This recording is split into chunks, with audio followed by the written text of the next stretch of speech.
Going on YouTube? This was going to be an update on my 46 days to drag week project. I have 31 days to counting today, and this rear end of this car has been a nightmare. So nothing worked. The pinion was damaged. My pinion that I wanted to put in the car was damaged. I was going to order a new one. I'm just pushed for time. I was actually going to make a drive down to Summit today because it's about an hour and a half from my house and just go pick up a new one. But it aggravated me because I have one sitting here. So after much machining, we made this one work.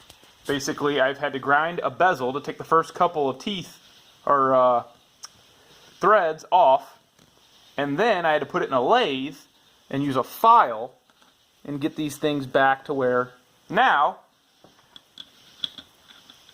a nut threads right on. So that's problem fixed, right? That was last night's problem. I fixed that today.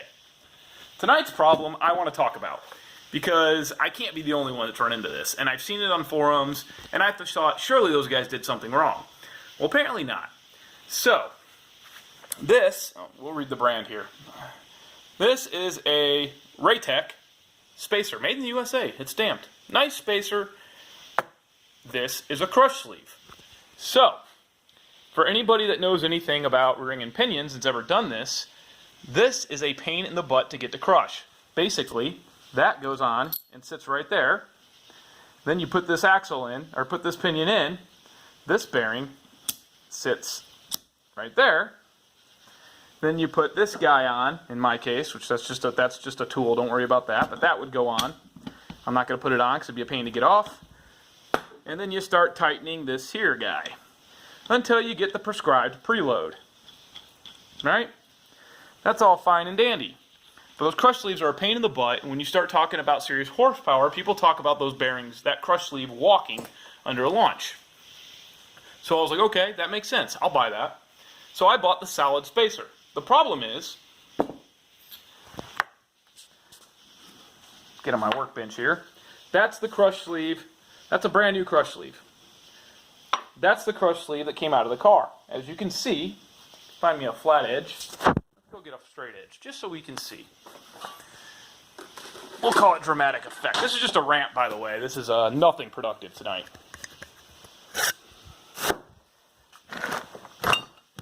We'll just assume my bench is level. So that's what you got going on. They're not touching. There's a gap there because one's been crushed, right? Well, now you take the crushed sleeve, because that's what this is supposed to simulate. This is supposed to replace the crushed sleeve that's already been crushed, because that's the proper gap, right? This ring and pinion was set up with that gap. And you put the crushed sleeve, or the new solid sleeve, next to it, and I'll be damned, there's a gap. I had to put 150 foot-pounds on this thing, and I couldn't even get any resistance at that. Now, some of you are going to say, oh, well, the crush sleeve can take 200, 250 foot-pounds to crush. Fully understand. This is not a crush sleeve. It shouldn't take that. So, that doesn't work. So I'm doing my math here, and I've got this crazy math here. Just ignore this. This was rear-end stuff. But my math here, and I did all these numbers out, and I came up with that there is a 0.165 hundredths, thousandths of an inch difference between this and this.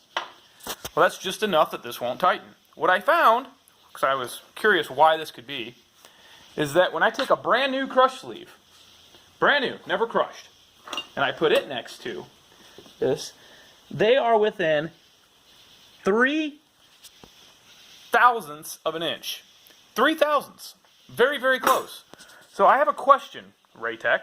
Why in the hell would you send me a spacer that is the size of this before it is crushed, when it needs to be the size of this after it is crushed? It doesn't make any damn sense. So now tomorrow I have to take this to a lathe and turn this down, and hopefully I get the right size, because I didn't buy the kit with the spacers because they're one part number different, and when I opened the box I realized that I don't have the shims.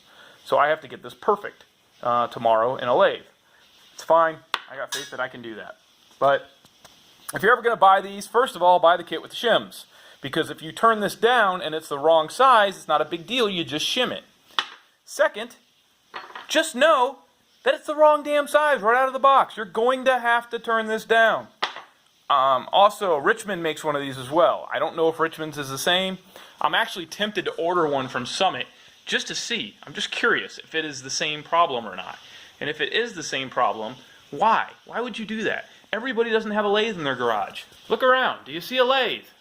Got a lot of tools. I don't have a lathe in my garage. So, I have to take this to a shop tomorrow and get this turned down. Out of my mind.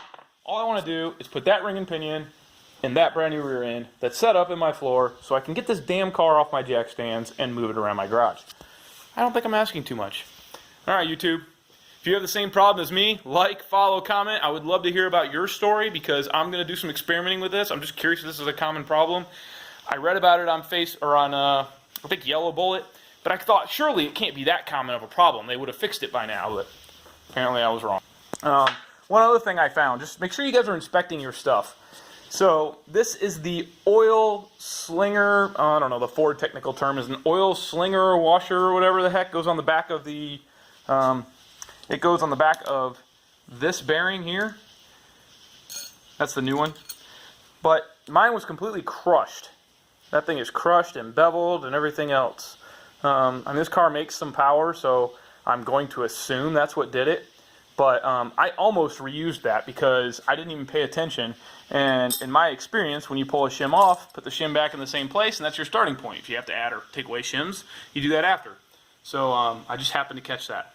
And that was a heck of a part to find. No place around here has one. Luckily, there was a Ford dealership next town over that had two of them, so I have one.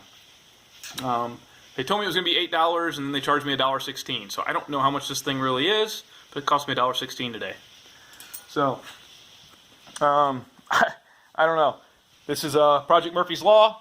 It's owning up to its name. Nothing has gone easy. About the only thing that went like it should, oddly enough, was just putting the buttons on the steering wheel. That's the only thing I've done that's productive that has went the way I planned. So, I can't put the steering wheel in the car yet because the dash isn't all the way in, and I don't want to put the dash all the way in until I get the bars welded to the floor, and I don't want to get the bars welded to the floor until I can push the car out of my garage. So, 31 days to drag week. This is where we're at. No motor, no trans, and rear end's not together, interior's not in the car, and the cage won't pass tech. We're getting there, one day at a time.